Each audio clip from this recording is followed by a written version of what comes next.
escada é uma construção que serve para fazer um deslocamento vertical. Nem sempre é assim, mas tem um jeito de facilitar tudo isso. Elevador? Não.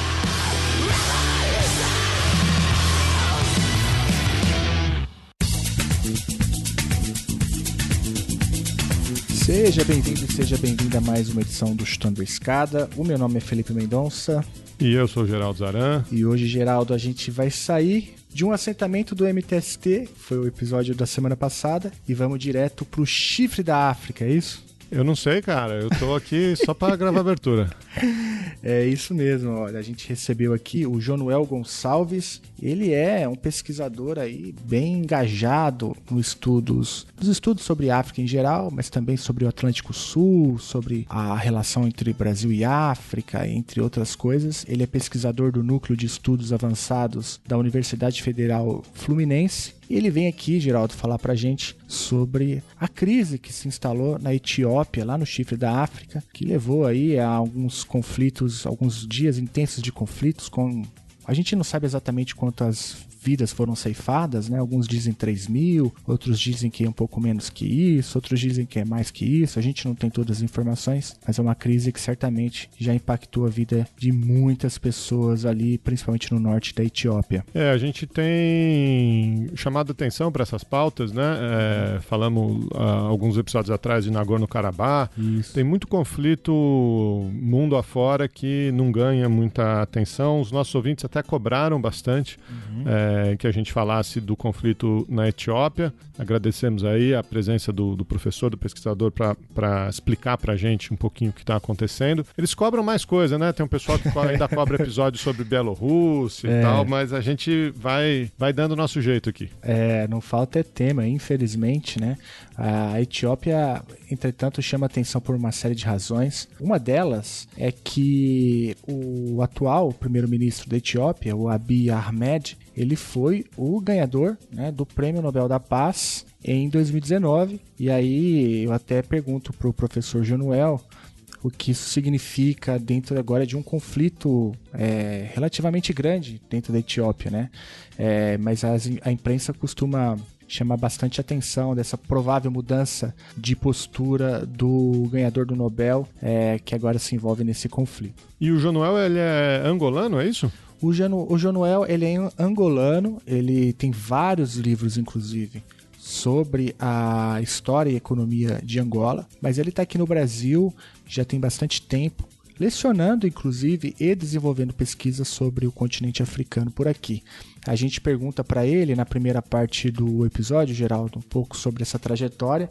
Ele tem uma trajetória bem interessante. Ele lutou pela independência e democratização de Angola e viveu o exílio. Eu tive a oportunidade de perguntar para ele um pouco sobre isso, mas o tema não é Angola. Eu, inclusive, já deixo aqui no ar o convite para o professor Jonuel voltar aqui para falar sobre Angola, mas na segunda parte do episódio a gente já vai direto, então, para as raízes históricas do conflito atual da Etiópia. Ele vai lá, nossa, recua bastante, essa história é antiga, Geraldo. E depois, no terceiro bloco, aí sim, a gente fala um pouco sobre a conjuntura atual, o que está rolando, o que é a Frente de Libertação do Povo do Tigré. Ele fala um pouco sobre os desafios da política interna da Etiópia e também um rolo com potencial para, enfim, gerar futuras crises com o Egito, que tem a ver ali com uma barragem que a Etiópia está terminando e que pode impactar no fluxo de água lá no Egito. Enfim, o professor Jonuel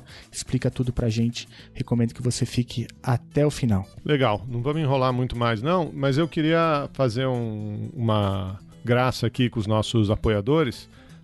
Se você gosta do Chutando a Escada, quer apoiar esse projeto, você entra lá em chutandoaescada.com.br/apoio. Você pode participar de um dos nossos 3 programas de financiamento coletivo, ou no Catarse, ou no Patreon, ou no PicPay. E de um período muito longínquo e antigo, Felipe, quando a gente podia se reunir em aglomerações, Eu comprei um presente aqui para distribuir para os nossos apoiadores, estava esperando a hora certa.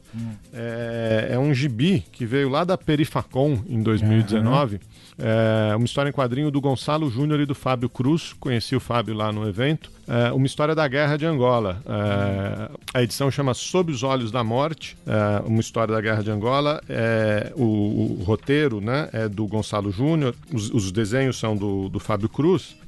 E essa história tem uma origem interessante, né? O Gonçalo, ele conheceu um piloto angolano, um ex-piloto angolano que estava aqui no Brasil, morava em Manaus, se eu não me engano. E aí, numa dessas noites de conversa, de histórias, muito bate-papo, colheu relatos, né, da Guerra Civil de Angola, de uma perspectiva diferente, né? E aí eles resolveram produzir essa história. Então, vamos sortear aqui para os nossos apoiadores, Sob os Olhos da Morte, uma história da Guerra de Angola, do Gonçalo Júnior, do Fábio Cruz. Se você ainda não é apoiador, quiser entrar lá no nosso programa, vamos dizer até 10 de dezembro, tá bom? Tá ótimo. Quem entrar até 10 de dezembro está concorrendo aí ao sorteio desta graphic novel, como eles dizem, né? É verdade, olha, eu tô vendo aqui o livro e é um livro muito bonito, né? Vale a pena, entra lá, se inscreve, é baratinho e você de tabela concorre esse livro bonito, lindo, e também ajuda esse projeto de divulgação científica na área de relações internacionais. Eu queria também mandar um abraço para todos os apoiadores e apoiadoras do Chutando a Escada que estão lá no grupo do WhatsApp, que a galera troca uma ideia fervorosa lá, né, Geraldo? Fervorosa, um grupo de apoio aí durante essas eleições difíceis. Agora temos ali um mindset quântico de JavaScript, né? Eu tenho aprendido muito lá, quero agradecer todo mundo. É verdade. É o seguinte, então vamos lá para o Chifre da África com o professor Jonuel Gonçalves, que fala um pouco pra gente sobre a crise no norte do país, mais especificamente na região do Tigre. Vamos lá.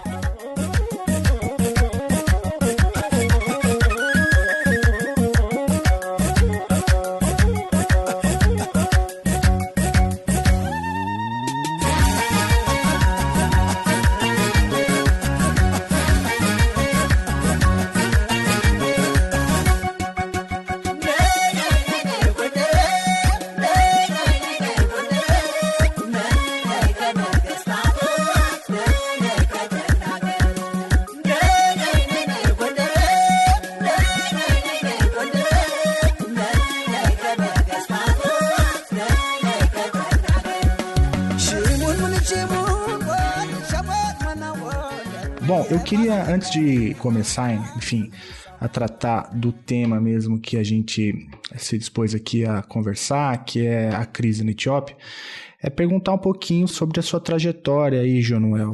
Você é angolano, é isso? Eu tenho dupla nacionalidade, angolana e brasileira, né? Só que sou nascido em Angola, né? Mas com bastante tempo de baseado no Brasil e com família no Brasil, eu tenho as duas nacionalidades. Eu trabalho na Universidade Federal Fluminense, no Núcleo de Estudos Avançados, mas eu trabalho também na Unidade de Ciências Sociais Aplicadas do Instituto Superior de Administração e Finanças de Luanda, né? Eu vivo um pouco entre os dois países, né? E o Brasil surgiu na sua vida como? Até chegar nessa situação? Olha, surgiu há muito tempo, quer dizer, ultimamente, eu já vim no Brasil várias vezes, né? Mas da última vez eu vim para o Brasil para fazer meu doutorado, né? Em 1999, comecei em 2000. E acabei em 2013. E depois me convidaram para ficar dando aula, primeiro em Salvador, na UNEB, e depois aqui na UF, né? E aí, quer dizer, eu fiquei fazendo ping-pong entre eu faço um semestre aqui, agora estou fazendo mesmo mais que um semestre aqui. E no Brasil trabalhei um projeto, e estou continuando, um projeto sobre economias do Atlântico Sul, tanto Brasil, Argentina, África do Sul e Angola, e isso implica muita relação América do Sul com a África no seu conjunto, né? Depois, mais recente, depois de ter terminado isso, eu fiz um pós-doc, né? Saiu até um livro sobre isso e tal. E agora eu estou fazendo o Atlântico Sul com o resto do mundo. Estava, né? Porque aí apareceu a pandemia e travou tudo. Nesse projeto, nessa segunda parte, entrou o Instituto Universitário de Lisboa, que se interessou eles publicam coisas da gente e tal. E me falaram então que estavam interessados em ir para o projeto também. Quer dizer, no fundo está assim, né? Essas 3 entidades, ó, o Núcleo de Estudos Avançados da UF, o Instituto Universitário de Lisboa, né, no Centro de Relações Internacionais, e a Unidade de Ciências Sociais Aplicadas lá em Luanda, né? Os 3, mas confesso que a pesquisa está assim meio parada, e o que eu estou fazendo então é concluir agora um livro sobre a África no mundo, que os portugueses publicaram. Isso saiu mês passado lá em Lisboa, estava lá até, voltei só no começo desse mês. E, bom, quando a pandemia permitir, porque o problema são as quarentenas, né? Eu tenho que girar entre os 4 países e todos têm quarentena, inclusive em Angola. No Brasil não tem, é o único país que me garante sem ter quarentena. Mas na Argentina, na África do Sul tem, e Angola tem, mesmo para cidadão nacional, né? Não, essa situação do Brasil e a quarentena é um negócio, um caso à parte, né? Mas o senhor tem, eu dei uma olhada aqui, né? São muitos livros já publicados sobre a África, sobre Angola, né? Sobre o Atlântico Sul. Sobretudo, eu tenho escrito sobretudo sobre Angola, né? Agora, esse livro que saiu agora, Os Movimentos Pendulares da Economia e do Poder, saiu lá em Portugal, até colocaram um outro título assim mais comercial, que é do capitão Gonçalves Arca, o capitão Jair Bolsonaro. Eu vi. Porque faz um pouquinho de história na introdução disso, mas de fato, mas é curioso, porque eu tive um trabalhão estatístico para fazer as relações aqui na região, no Atlântico Sul dos 2 lados, e o pessoal se interessa pelas questões institucionais. Como é que subiu o novo presidente de Angola, como é que caiu da África do Sul, como é que caiu a Dilma, essas preocupações, os leitores se preocupam mais com isso. Então, fico meio assim decepcionado, porque eu queria que pensassem nas relações econômicas entre os 2 lados, né? Porque inclusive há um acordo, né? Há um tratado entre o Mercosul e a União Aduaneira da África Austral. Mas olha, não adianta, o pessoal no Brasil não se interessa por isso. Interessa por questão política. Ô professor, se me permite ainda uma última pergunta introdutória, né? Eu estou muito interessado em te ouvir falar um pouco assim, sobre a sua experiência de lecionar sobre África no Brasil, né? Sobretudo nos cursos de Relações Internacionais. Qual que é uma coisa que dá para falar sobre isso? Aqui a gente estuda pouco, a gente negligencia muito ou não? O senhor encontrou bons interlocutores por aqui? Não, olha, eu acho que há uma perspectiva que está errada, que é separar a África do resto do mundo, né? Agora, nas relações internacionais, realmente tem um pouco de sentido fazer estudo por continente, mas devia fazer os continentes todos. Então, o que eu sinto é isto muito eurocêntrico, ou seja, se estuda muito Europa, muito Estados Unidos, e mesmo China e tudo mais, ninguém liga muito, não. Até agora, você imagina nesse quadro o que fica de subalterno em relação à África. O que aconteceu? Na UF, por acaso, e na UNEB, por razões da própria composição populacional da UNEB, deram importância à África. São 2 exceções, entende? E deram importância à África e dentro... Mas é a África contemporânea. Há uns que dão muita importância à África do ponto de vista histórico. Se você ver do ponto de vista histórico, já tem várias universidades com história da África relativamente desenvolvida, né? Inclusive a PUC de São Paulo, a PUC de Minas estão nessa situação. Agora, do ponto de vista da África atual, da África do século XXI, quase ninguém tem. Então era essa a novidade que eles queriam aqui na UF, até fiquei satisfeito com isso, porque se discutia a África de hoje, não aquelas coisas do século XVI, XVII, que não teria sentido. Então, a aula era simultaneamente do ponto de vista econômico, do ponto de vista político e estratégico, né? Funcionava assim aqui. Agora, nem sei, porque eu realmente disse que pronto, agora para mim já chega, já formamos aqui pessoal, inclusive tem pessoal doutorado com teses sobre a África, né? Aqui na UF, né?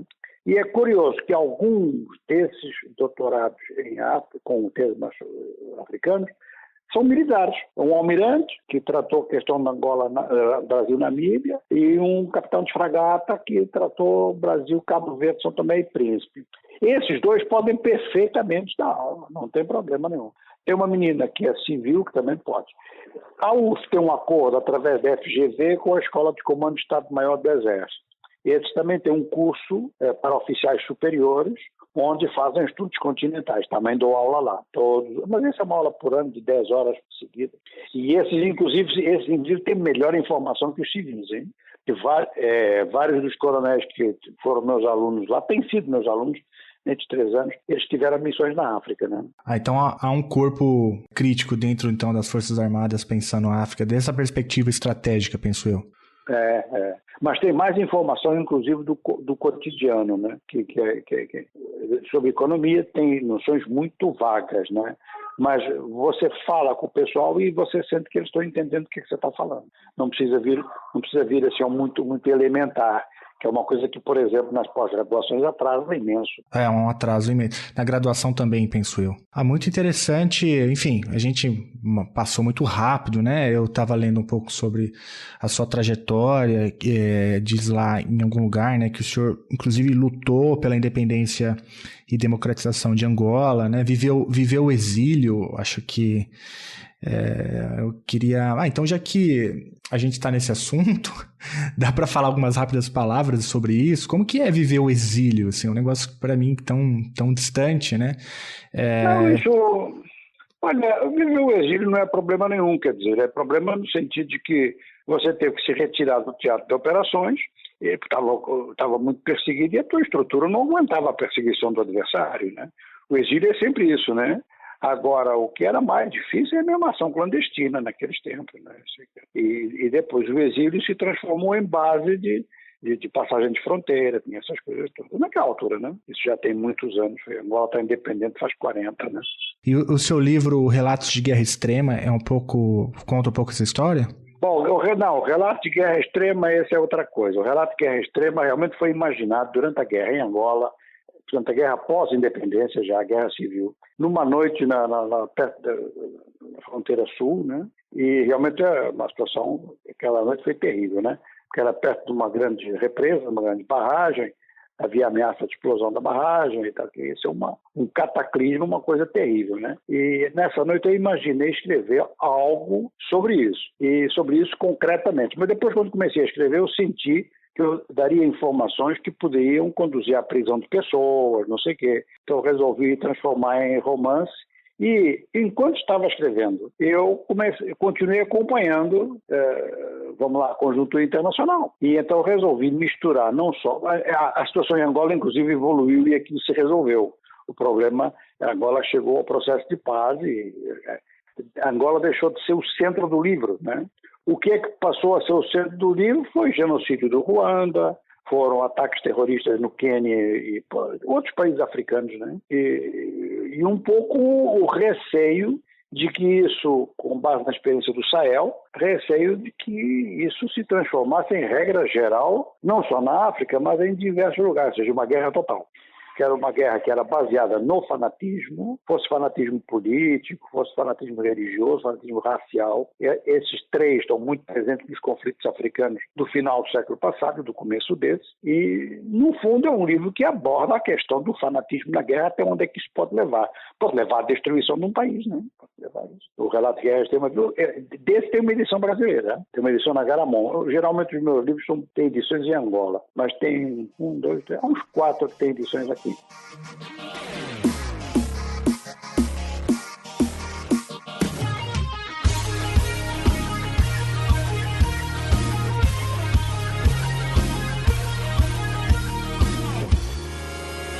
አይገርምም መሽቶ ላይ ቅርጽ ሀይብት ስጠልቅም አይገርምም አይደንቅም ደስታ ሊቸር ጊዜ ቢያስጨንቅም አይገርምም የዚች ዓለም ሕይወት ፈተና ደስቶ በእኔ ምን ቢጸና አስተምሮኝ ላይ ከማለፉ ለምን ላስብ ክፉ የዚች ዓለም ሕይወት ፈተና ደስቶ ባንተ ምን ቢጸና አስተምሮህ ላይ ከማለፉ አታስብ ክፉ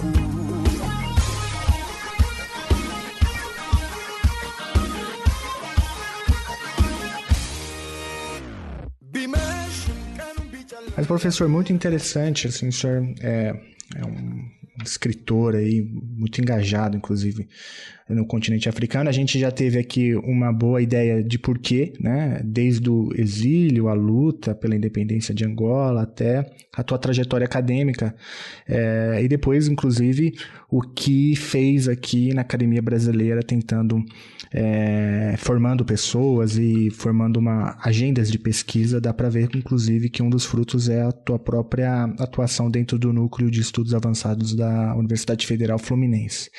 Mas eu queria aproveitar, então, mudar um pouco aqui da região, né, do continente africano. A gente tem hoje dominada na imprensa brasileira o chifre da África, né, mais especificamente uma crise no norte da Etiópia, que já ceifou a vida de 3 mil pessoas, segundo a Reuters, né? Fora outros impactos indiretos que a gente ainda nem consegue mensurar, porque a comunicação é um pouco truncada, né? Do que vem de lá, enfim, a gente não sabe exatamente o que está se passando, mas a gente tem informações de bombardeios, a gente tem estimativas da própria ONU, né? Dizendo que assim que o conflito se encerrar, talvez aí 1 milhão de pessoas precisarão de ajuda, né?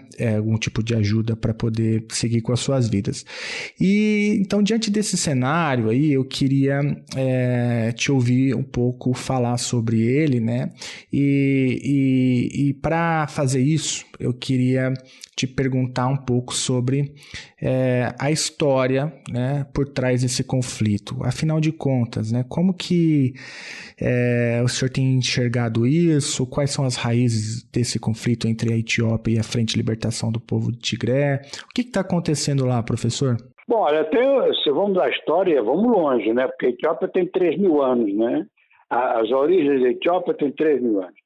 E essas origens da Etiópia estão situadas em parte na região do Tigre ou do Tigre, como você quiser pronunciar.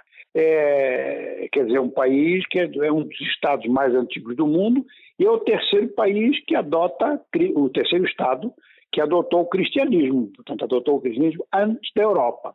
Aquela noção de que o cristianismo na África é todo ele consequência da presença colonial é falso, porque o cristianismo foi implantado como religião de Estado na Etiópia antes de ter se levantado em Roma.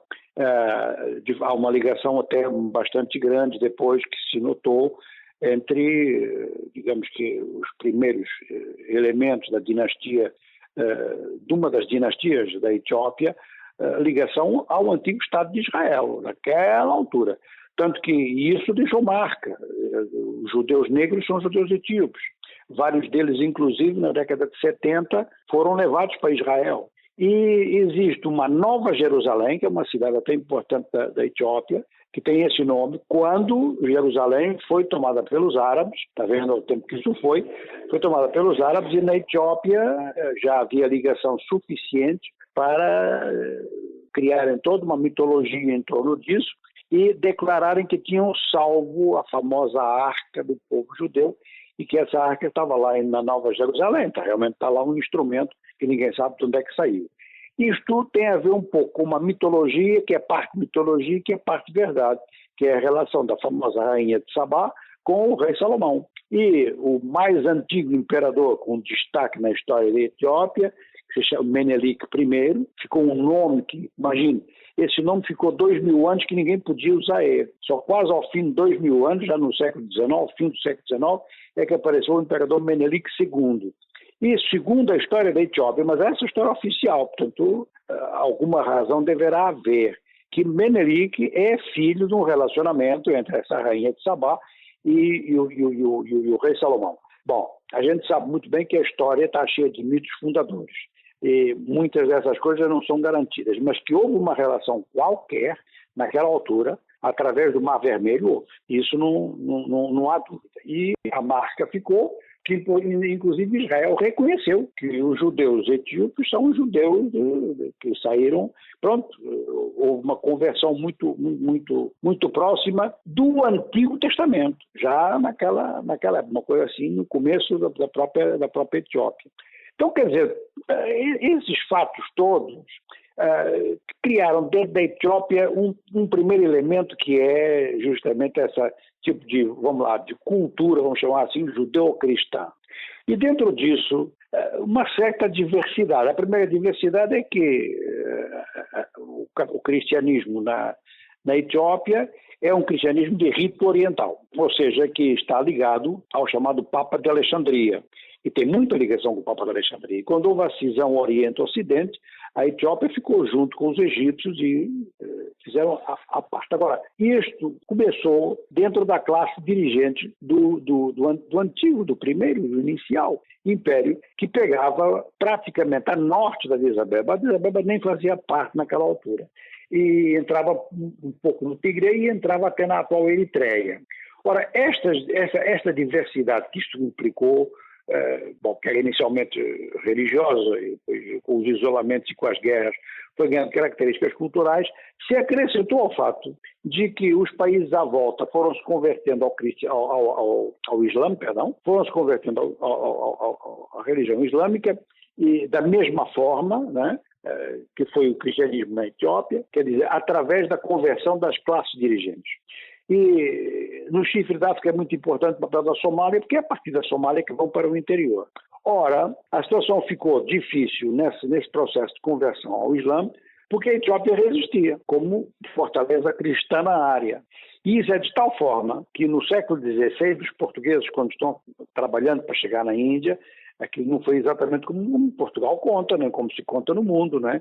De mandar caravela à toa abrir caminho. Não, fizeram espionagem e há realmente uma missão de espionagem portuguesa que vai então procurar o famoso Preste João das Índias, porque aquilo tudo era Índia para os europeus, né?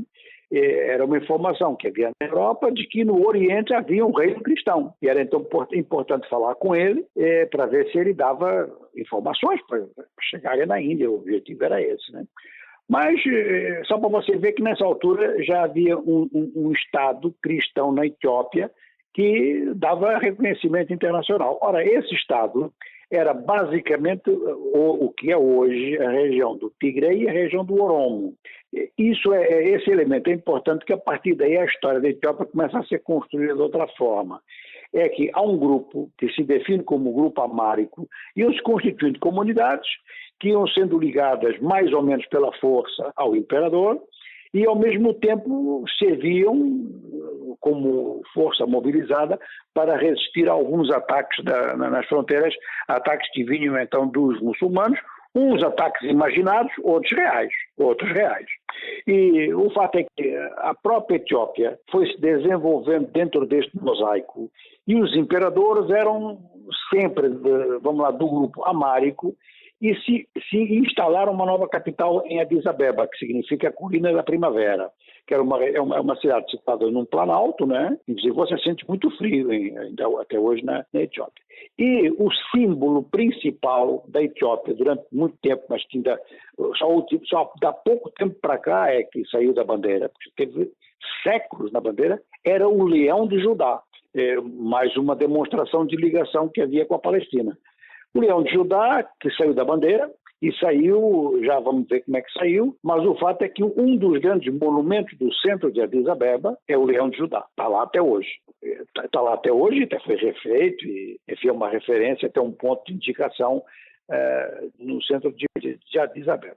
Ora, essa história se desenrola, a Itália tenta tomar a Etiópia no tempo do fascismo italiano. Mussolini queria fazer um império africano, porque achava que todas as grandes potências tinham que ter um império africano, e então tomaram a Somália, tomaram a Líbia e tentaram tomar a Etiópia. E aí já não era uma situação colonial, porque a Etiópia naquela altura, a partir dos anos 20, a Etiópia era um Estado reconhecido mundialmente e membro da Liga das Nações. Mas a Itália de Mussolini não quis saber disso, invadiu a Etiópia e teve, então, problemas seríssimos, porque a resistência etíope não foi brincadeira. A Itália ocupou a Etiópia, mas pagou um preço altíssimo. E isso foi antes da Segunda Guerra Mundial. Quando começa a Segunda Guerra Mundial, a resistência etíope passou a ser considerada muito importante para Para os aliados, porque os aliados a Itália estava procurando tomar todo o leste africano, tomar a Somália britânica, tomar o Quênia, isso aí ia tomar uma praça financeira importante na África do Oeste, uma das principais colônias britânicas, era uma ameaça grande. Então os britânicos deram asilo ao então imperador Haile Selassie, que organizou a resistência, ficou muito conhecido, e os italianos acabaram tendo que fugir de lá por ação conjugada da resistência interna com o apoio dos aliados. Ora, Haile Selassie depois ficou no poder, em termos muito feudais, manteve um poder feudal, o Ocidente fechou os olhos para ele, na medida em que era um governo opressivo, né? E que tentava manter a unidade do país em termos o mais homogêneo possível, não respeitando as diferenças que havia, nada disso, e era realmente um poder não só monarquista, não só feudal, mas ainda por cima marcado pelo grupo cultural amárico, que era um grupo que também se desenvolveu muito, por exemplo, desenvolveu um alfabeto próprio, a jornalzinha de Isabeba, que são impressos em amárico até hoje. E isso tudo criou-se um clima que vai ter importância seguinte. Nos anos 70, as grandes fomes da África do Sahel e da África Oriental. A Etiópia é duramente atingida porque o imperador não queria saber de nada. Era um governo para mostrar símbolo, para mostrar poder. E, é claro, acabou havendo uma insurreição dentro do próprio exército etíope, porque o exército etíope sempre foi um exército de bom desempenho. E hoje ainda mais.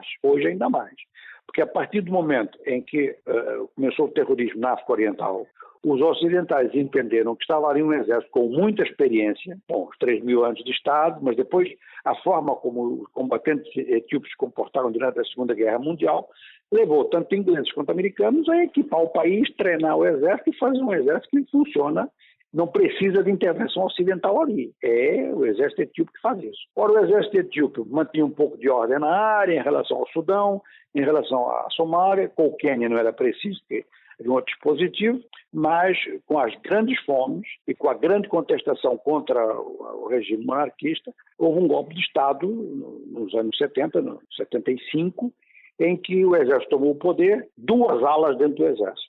Uma pró-ocidental e outra claramente marxista-leninista. E esta segunda venceu, inclusive com um tiroteio no Conselho de Ministros, umas histórias muito no detalhe que não interessa aqui para a nossa conversa. O que interessa é que, para se manter no poder, o grupo marxista que tomou o poder pediu apoio à União Soviética, que patrocinou então uma intervenção cubana. Por quê? Porque com a extrema instabilidade dentro da Etiópia, a Somália resolveu intervir, atacar a Etiópia e recuperar uma parte de território que tinha sido tomado pelos etíopes aos somalis há muitos séculos atrás, que é a região do Ogaden, que é habitada por população somali. Você está vendo que aqui a Etiópia vai tendo sempre problema em relação a diversas comunidades. Isso vai lentamente se transformando no problema central do país. Então, o governo somali, era um governo que tinha aliança com a União Soviética também, a União Soviética, mas os soviéticos acabaram preferindo a Etiópia, porque a Etiópia tinha muito mais importância para a política internacional soviética da altura, e o apoio cubano acabou fazendo a diferença, e a Etiópia ganhou a guerra. Então ficou o país configurado de tal forma que estava evidente que era necessário uma mudança estrutural em relação aos vários componentes e resolver a questão que era séria, ou seja, que tomando territórios muçulmanos, um Estado que era originariamente maioria cristã, lentamente ia deixando de ser maioria cristã, porque tomava território com a população dentro. E esse assunto eles não resolveram até hoje. E então, de vez em quando, surgem então propostas foram surgindo propostas no sentido de se encontrar uma forma de equilibrar tudo isso. Ora, o governo que se instalou com o apoio cubano e soviético se tornou muito impopular. Era a chamada ditadura vermelha, com Mengistu Haile Mariam, era um cara, quando eu estive na Etiópia a primeira vez, ele estava no poder. E então se desencadearam movimentos de guerrilha. É curioso que os movimentos de guerrilha também eram marxistas à partida, mas depois viraram todos liberais quando chegaram no poder. E havia a Frente Popular, o nome completo era Frente Popular Democrática de Libertação da Etiópia. Essa frente propunha para a Etiópia uma solução parecida com a que havia na União Soviética, que é o reconhecimento de nacionalidades dentro do país.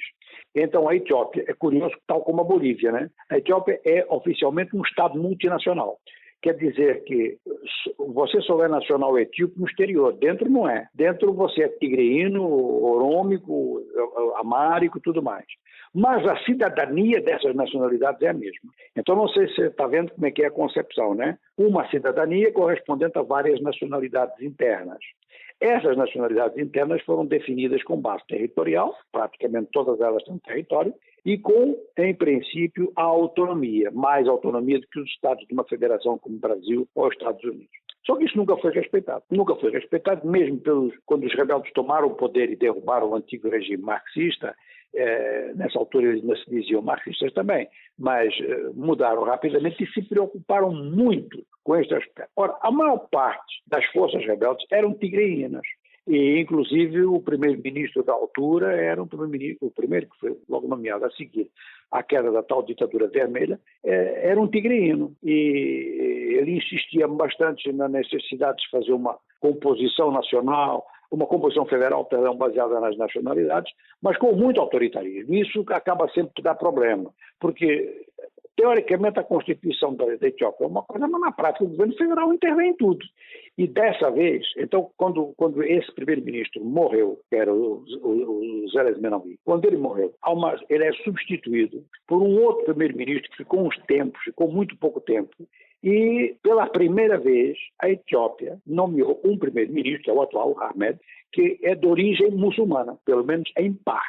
Eles procuram não falar muito nisso, mas é até pelo próprio nome, você verifica que é, né? Mas isto resolvia-lhes um problema, que é o mesmo problema, por exemplo, que existe a oeste com os tuaregs. Por exemplo, o caso concreto do Níger, resolveu mesmo, quer dizer, reduziu muitas reivindicações tuaregs, o fato que o primeiro-ministro do Níger é um tuareg. Então, na Etiópia foi o mesmo modelo. Bom, vamos parar com essa coisa das reivindicações islâmicas sobre parte do território da Etiópia, porque o Ogaden é muito grande, é quase metade do país. E vamos insistir, então, nas autonomias. Só que as autonomias, não sendo respeitadas, mas configurada na Constituição, as duas maiores se revoltaram com muita intensidade contra o chamado poder amárico, que é o poder instalado na capital, que teve um certo enxerto da parte de tigreínos depois da derrubada da ditadura do Mengistu Haile Mariam, mas isso tudo com muita frustração. Eu não sei se você se lembra de uma das maratonas do Rio, que foi ganha por um etíope, que quando chegou ele ganhou a prova, salvo eu, se não ganhou a prova, ficou em segundo e terceiro. Ele fez a saudação ao Oromo aqui, quando chegou no final da prova. Não sei se você está lembrado disso, mas ele, ao fazer essa saudação, ele estava dando apoio a manifestações muito duras que estavam decorrendo na Orômia. E todos nós pensávamos que era a Orômia, a região dos Oromos, que ia criar problemas ao governo central. E foi assim durante muito tempo. Houve repressão, o movimento continua existindo, mas baixou um pouco o fogo geral, né? O Tigre insistiu. E qual é o ponto de ruptura dessa conversa? É que o novo primeiro-ministro entrou com uma linha política muito diferente, fez a paz com a Eritreia, ganhou até o prêmio Nobel por causa disso. Fez a paz com a Eritreia e disse que ia democratizar internamente. Medidas de democratização libertou os presos políticos. E deu mais margem de autonomia, não se metia tanto nos chamados governos das nacionalidades. Marcou eleições e essas eleições estavam previstas para maio deste ano. Quando chega a data das eleições, o primeiro-ministro decreta que não há eleições porque a pandemia não permite. Aí o governo do Tigre o governo mesmo, com a Frente de Libertação do Tigre, é maioria, né? Tinha a maioria do parlamento local, e o governo organizou eleições em rebelião contra o governo central. Ora, o governo central declarou que as autoridades que tinham sido eleitas eram ilegais e que a convocação de eleições é atribuição do governo federal, não do governo das nacionalidades. Bom, o governo do Tigre se armou, formaram um exército, inclusive com armamento pesado. Um dia desses a gente vai saber como é que as armas saíram e se declarou em rebelião contra o governo da Addis Abeba. Ora, o exército, essa coisa de guerra de posições ali dentro é complicado, porque não há adversário militar para a Etiópia naquela região. se você, nem mesmo o Quênia, é claro que o Quênia é aliado da Etiópia, a questão não se coloca, mas se colocasse, nem mesmo o exército queniano. Então um exército regional, digamos assim, do Tigre, não teria possibilidade de resistir ao exército federal, que tem uma força aérea de altíssimo desempenho. Isso até é fácil porque a base aérea é no aeroporto, no parque, né? É no aeroporto comercial da Addis Abeba, você vê um material de último modelo. Tem equipamento com drones, tem artilharia, tem blindado, tem não sei o quê, e é uma força que ocupou o Tigre. Nesse momento, a última coisa que faltava, segundo o que eu li ontem na mídia, e eles tomaram isso. Agora, isto levanta dois problemas. O primeiro é que os tigreanos estão dizendo que houve repressão, massacre, mortes, não sei o quê. O governo de Addis Abeba está a dizer que quem morreu foram combatentes, não atacaram civis nenhum. Em segundo lugar, não vamos esquecer que a Etiópia na Etiópia, em Addis Abeba, que está situada a sede da União Africana e a sede das principais agências das Nações Unidas para a África. Então isso tem um impacto diplomático enorme. Quer dizer, bom, você em Addis Abeba não sente a guerra, mas você sabe que ela está existindo ali do lado, pertinho. Né? Agora, nesse momento, a última indicação que a gente teve é que realmente o exército, como é que chama, etíope, controla o conjunto Tigre e que o governo está preparando um dispositivo administrativo e as eleições serão feitas quando forem feitas no conjunto do país. Daqui até lá, a situação é uma situação de intervenção. O grupo que estava no poder em Mekele, na capital, portanto, iria retirar, estaria ainda dentro do Tigre e dizem que vão fazer uma guerra de guerrilha. Aí é que é um problema, porque se ninguém consegue, em guerra clássica, enfrentar o exército etíope naquela área, guerra de guerrilha é outra conversa. E a experiência daquele povo, basta você ver como é que o povo anda. Você entra nas aldeias ou nas pequenas cidades do interior e todo mundo tem grupos de autodefesa. Né? Então aí sim, quer dizer, pode ser uma coisa que vá se prolongando e isso possa desgastar muito o governo de Addis Abeba, que estava tentando dar uma imagem mundial de transição para a democracia. A oposição, mesmo em Addis Abeba, já estava criticando o governo, dizendo que essa transição estava longa demais, nunca mais acabava. E que a história do Covid foi apenas uma desculpa, porque era possível votar sim, mesmo com o Covid, tanto mais que a Etiópia, como os países africanos, né, são os países que têm menos casos de Covid no mundo. É um aspecto que ainda ninguém conseguiu explicar como é que a África tem tão poucos casos em relação ao resto do mundo. Né? Um país como Angola tem 300 mortos desde março para cá. 300 mortos. Quando eu falei nisso no debate em Lisboa, perguntaram se era 300 mortos por dia. E não, é 300 mortos nesses meses todos. A Etiópia tem pouco mais que isso. Então, muita gente acredita que o Covid foi apenas uma desculpa, por qualquer razão, do governo federal para não fazer eleições, sabendo que no Tigre ia perder. Isso não tem. E na Orômia, não sei. Bom, se o Tigre e a Orômia ficam contra o governo de Addis Abeba, é um problema, porque na soma dos dois está a maioria da população. E em Orômia não teve eleição? Na Orômia não tiveram força para fazer isso. Tentaram fazer, mas não deu. Essa pergunta eu acho que ela precisa ser feita, né? Porque, para mim, um leitor leigo, distante da região, não deixa de ser uma quebra de paradigma, né? Pelo menos para mim, ver o primeiro-ministro Abiy Ahmed, ganhador do Prêmio Nobel, depois, né, de selar ali um acordo de paz com a Eritreia, bombardear o norte do país, né? E agora o senhor fala que poderia haver outras soluções, porque não era totalmente absurda a tese de realização do pleito. Qual que é a sua leitura, então, sobre a atuação específica do Abiy Ahmed nessa crise? Não, eu acho que, ele é uma figura que tem um papel crucial na pacificação da região. Portanto, a Etiópia patrocinou mesmo o fim da guerra no sul do Sudão, e fez a paz com a Eritreia e tem ótimas relações com o Djibouti. Esse pequeno Djibouti, atenção, que é muito importante na área, porque é lá no Djibouti que estão situadas as grandes bases navais e aéreas da França e dos Estados Unidos. E agora o Japão entrou também. Inclusive porque havia pirataria na área, a desculpa é proteger a navegação comercial. Mas no caso da França e dos Estados Unidos não é.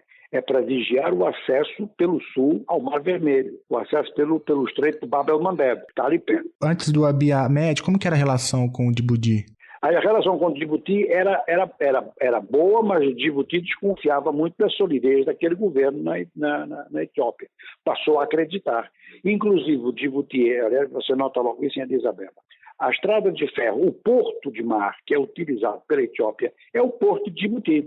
E há uma ligação ferroviária famosa na África, que é a estrada de ferro Addis Abeba-Djibouti. Eu não estive no Djibouti, mas fui visitar a estação de partida em Addis Abeba, estação ferroviária, que é um movimento infernal, tanto na exportação quanto na importação. É claro que aquilo é tudo muito perto ali, mas o Djibouti é um dos fiéis da balança naquela área. E isso desde que a Etiópia perdeu a Eritreia, que se separou da Etiópia, né? Aí tinha mar, quando se separou, eles ficaram nessa posição de defender isso. Mas a relação com o Djibouti, ela se acentuou a partir do governo do Abiy Ahmed, que resolveu fazer praticamente uma espécie de mercado comum. E Djibouti tem todo o interesse nisso, porque se realmente a Etiópia depende do porto de Djibouti, o porto de Djibouti, para ser viável, depende das mercadorias etíopes, que fazem 90% do movimento. Não é o pequeno Djibouti com 400 mil habitantes que faz movimentar um porto daquela dimensão, né? De maneira que ali nesse ponto, e mesmo depois em relação à própria Somália, a Etiópia deixou de ter aquela função de invadir a Somália e de facilitar diversas operações, assim, de acalmar o jogo do ponto de vista diplomático. Do ponto de vista internacional, o Ahmed teve uma ação importante naquela área, e é isso que é mais visível do ponto de vista internacional. Agora, do ponto de vista interno, a oposição, inclusive a oposição em território amárico, a oposição em Addis Abeba, critica muito o Ahmed, dizendo, olha, ele está tentando, dá a impressão de que está liberalizando o regime, mas ele está fazendo tudo para manter o poder na mão do grupo que é o mesmo, que é aquela Frente Popular Democrática de Libertação da Etiópia, não sei o quê. E jogando com o fato de estar numa posição pessoal muito boa, né? De ter familiares cristãos e familiares muçulmanos, né? E isso, ele se apresenta e valoriza isso acima de tudo e mais alguma coisa. Mas a democratização do país não aparece. E tem havido pressões sobre jornalistas, há queixas sobre isso e tudo mais. Bom, não havia presos políticos. Agora, no Tigre, eu não sei que tipo de ação eles já fizeram até aqui, mas é uma coisa que eu notei muito interessante na Etiópia, é que todo mundo é favorável a esse tipo de regime federal. Todo mundo é favorável a que se chame de nacionalidade aos diversos componentes do país e que isso seja respeitado. Ora, em virtude dessa divergência sobre a data da eleição, se o Covid impede, se o Covid não impede, está vendo? Temos uma guerra aí que vamos ver o que vai acontecer. Em termos de guerra clássica, parece que ela parou, né? Agora, em termos de guerra de guerrilha, não parou de certeza. O material que a Frente de Libertação do Tigre possuía, material militar, não foi capturado pelo Exército Federal Etíope. Então, onde é que isso está?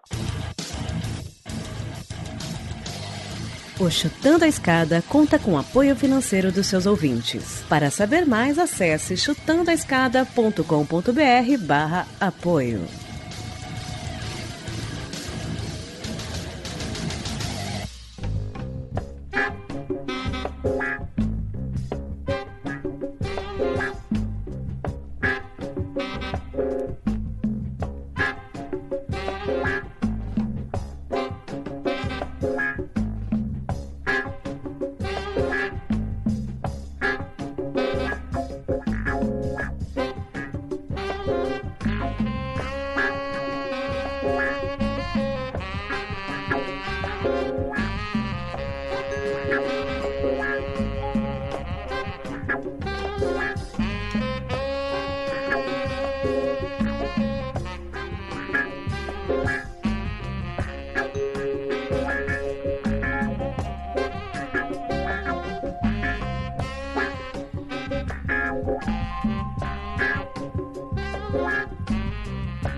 Essa é uma pergunta interessante, né? Que eu queria até desmembrar em outra, porque a gente, a entrada, o controle, né, da região foi muito rápido pelo governo etíope, demorou ali, acho que os bombardeios foram 2 dias, domingo agora já havia sido declarado ali o controle total da região. por outro lado, né, os rebeldes dizendo que vão entrar nesse tipo de conflito de guerrilha.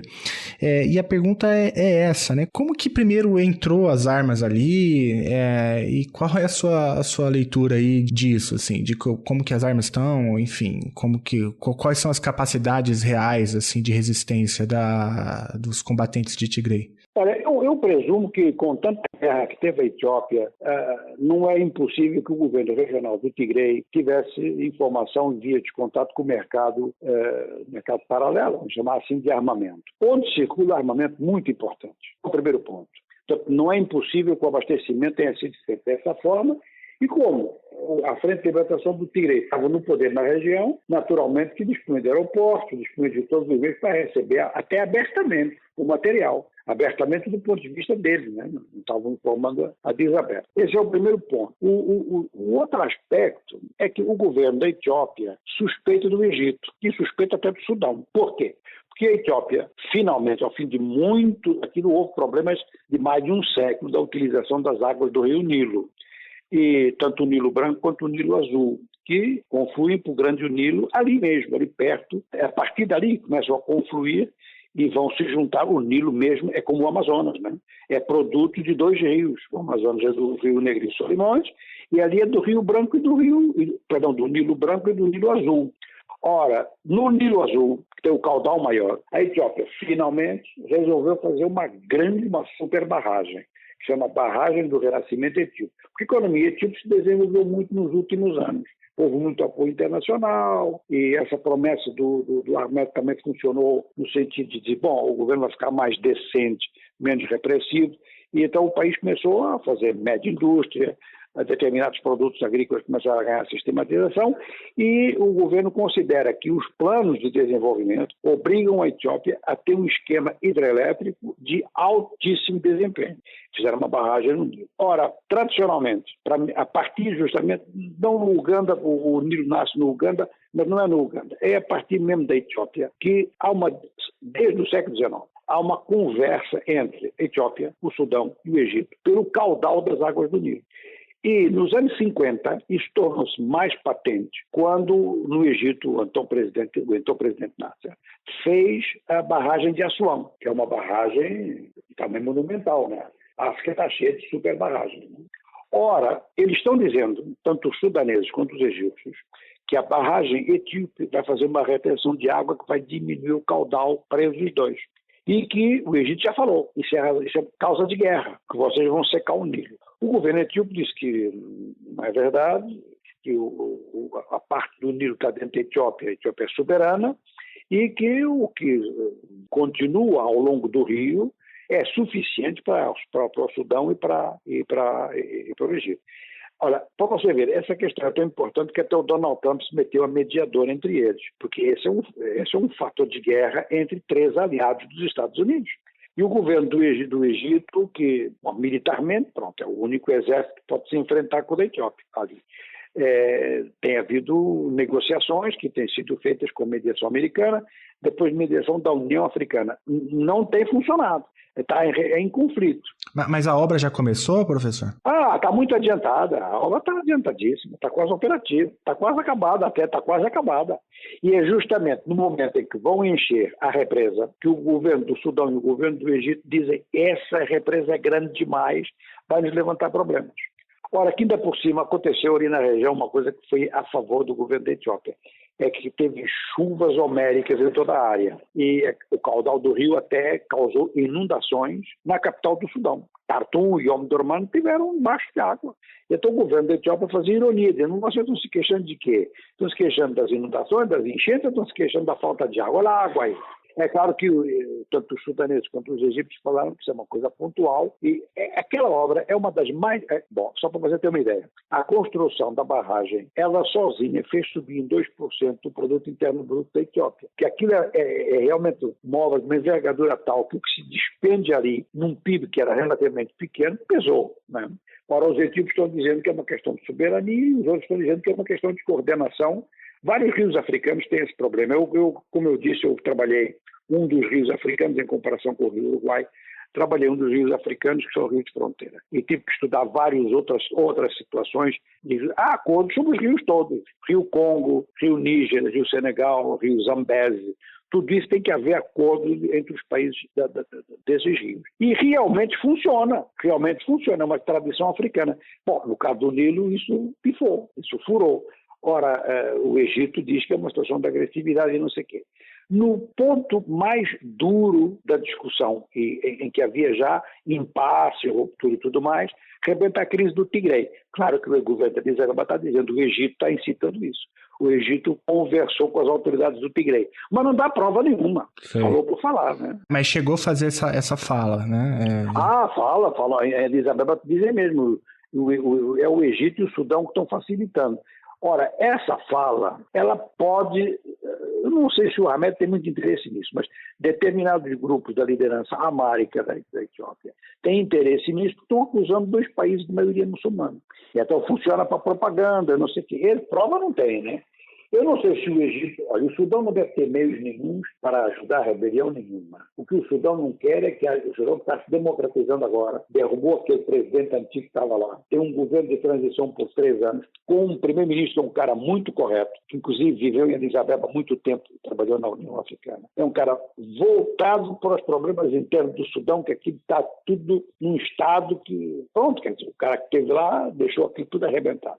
E eles têm que resolver uma rebelião, que é a rebelião do Darfur. Eu não acredito que o Sudão fosse se deslocar para se envolver num conflito interno da Etiópia, porque isso seria só prejudicial para o próprio Sudão, até porque esses apoios acabam por se saber, né? Sim. E o Egito? Aí é que eu já não sei se o Egito está ou não está nisso, né? Aí o Egito não pode dizer nada. Não dá para saber. Aí teria que ter o tabuleiro na mão. Declaração pública, o Egito não fala nada. O Egito, a única coisa que ele fala é que pode intervir na Líbia se o conflito se agravar. Da Líbia eles falam. Agora, para as suas não falam. Ô, professor, uma dúvida, uma curiosidade surgiu. Uma obra desse tamanho, uma barragem desse tamanho na Etiópia, né, um PIB assim, proporcionalmente pequeno, teve capital chinês?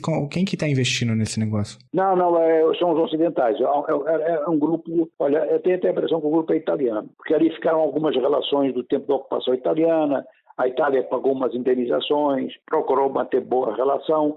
Eu me lembro, por exemplo, das duas primeiras vezes que eu fui, desta última vez, ano passado, não, mas das 2 primeiras vezes que eu fui a Addis Abeba, eu fui via Roma. E é uma grande empresa italiana, inclusive tinha sido lá contestada a forma de fazer o concurso, mas depois demonstraram que estava tudo bem. E havia um aporte espanhol também, né? Eles têm metido chinês em muita coisa, mas na barragem não. Na barragem não, tá? Mas o capital chinês está lá. Não, ali é mesmo, inclusive por causa do sistema de crédito. Eu tenho a impressão que eles conseguiram crédito no Ocidente. Né? Entendi. Ô, professor, a gente falou bastante aqui da União Africana, inclusive, sediada na Etiópia. E qual que tem sido o papel da União Africana na mediação do conflito? Nenhum? Ela não tem se posicionado? Você está falando no conflito interno entre o Tigre e o governo federal? Isso. Não, nada mesmo. O governo federal não admite mediações nenhuma. O governo federal da Etiópia diz que mediação é para assuntos internacionais. Entendi. Assunto interno resolve sozinho. A União Africana atua, então, nessa questão com o Sudão e o Egito. Aí sim, na questão da barragem, sim. É a União Africana que está mediando nesse momento. Mas está mediando, está no impasse, né? E teve, mesmo no conflito interno com o Tigre, teve um ataque uma tentativa, talvez, de ataque a um aeroporto na Eritreia, né? Será que isso não pode um pouco internacionalizar o conflito? Olha, pode. O problema é que a Eritreia está com tão boas relações com a Addis Abeba que ajudou o governo da Addis Abeba. É uma coisa que é ao contrário do que havia há 2, 3 anos. Os tigreínos acusaram a Eritreia de estar a facilitar os ataques, que uma parte dos ataques etíopes teriam vindo pela Eritreia. Realmente tem zonas importantes do Tigre com fronteira com a Eritreia, né? Então eles disseram que estavam retaliando e inviabilizando um aeroporto de onde sairiam aviões etíopes. E professor, você acha que esse levante de Tigre pode inspirar outras regiões dentro da Etiópia? Bom, até isso, esse é que é o grande problema do governo etíope. Eles têm realmente medo de que as nacionalidades, todas elas umas atrás das outras, ou quase todas, declarem a mesma coisa que o governo do Tigre, que não pediu independência, mas exigiu uma autonomia muito maior. E então aí isso levanta um problema à classe dirigente que diz que Se a autonomia for demais, o país deixa de ser país. E então é precisamente o precedente, essa é a questão central ali, é não criar um precedente. Porque se funcionar, já sabe que tem efeito de dominó, né? A ONU convoca eleições também, daqui a pouco é o Ogaden que convoca e vai por aí, né? Então, me parece que a intervenção do Exército Federal é para parar para inviabilizar o mau exemplo, né? É um recado também. Pegou ali como um exemplo para dar para outras regiões também. Entendi. Professor, eu deixei de fazer alguma pergunta muito importante aqui por total incapacidade minha e desconhecimento. Não, tá bom. Eu acho que a gente deu o panorama de como a coisa está nos limites daquilo que a gente sabe da situação do terreno, né? Realmente o Exército controla tudo, tem hegemonia, tem porque tomou os centros principais, né? Qual é a capacidade de resistência dos tigrinos, como é que aquilo vai se passar? E quando é que vão convocar eleições? No fundo, a legitimidade depois decorre disso, né? Essa é uma pergunta interessante, né? Vai depender, imagino, um pouco do pace aí, do ritmo da pandemia, mas a política tem ritmos diferentes, né?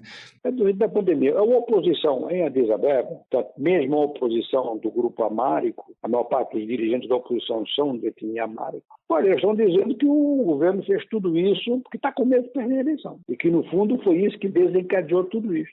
É claro que a oposição está no seu papel de dizer isso. Professor, eu queria agradecer imensamente o seu tempo.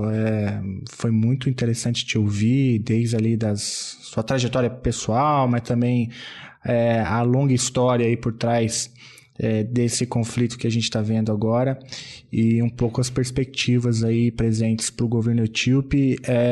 Foi muito agradável te ouvir e eu queria te convidar aí para futuros episódios para a gente falar aí de outras regiões, talvez até da própria Angola, para falar um pouco sobre os seus livros, sobre a sua trajetória aí sobre os seus estudos sobre Angola e também do Atlântico Sul. Então já deixo aqui no ar o convite aberto para que o senhor volte aqui sempre que quiser. Essa questão do Atlântico Sul tem muita importância para os dois continentes e vai tendo cada vez mais com as novas orientações, guerras econômicas e tal, os acordos que se fizeram aqui na região e o fato de que alguns desses acordos são dos principais na chamada cooperação Sul-Sul, né? Que é uma coisa meio mítica, não existe muito. Mas enfim, por exemplo, as relações Brasil-África do Sul, atenção, já não é assim tão pouco, né? Não. Inclusive não só nas trocas comerciais, mas na troca de investimentos e na troca de tecnologia. O Brasil e a África do Sul estão desenvolvendo em conjunto um míssil terra-ar, por exemplo. Já vai a esse ponto, né? E intercâmbio nuclear. Mas nuclear para fins pacíficos, para fins civis, né? A gente vai deixar, então, todos os links aí para o seu livro no post do episódio. Quem tiver interesse em conhecer mais os trabalhos do professor Jonuel Gonçalves, aí estão disponíveis aí nas plataformas. A gente vai ajudar o ouvinte a encontrar os livros. Professor, muito obrigado mesmo, sem palavras para agradecer. Foi um prazer.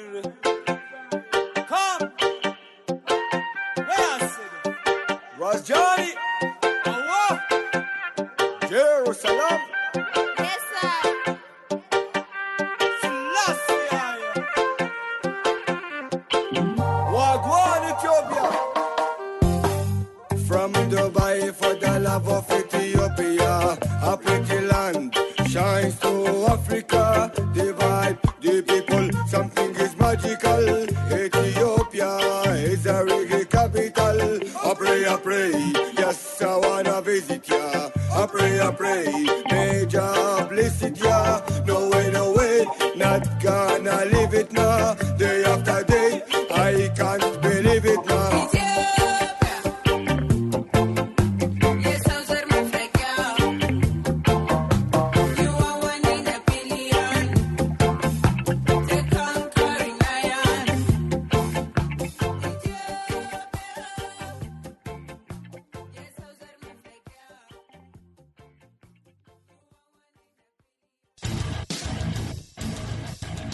Você acabou de ouvir mais um episódio do Chutando a Escada. Para apoiar, acesse chutandoaescada.com.br/apoio.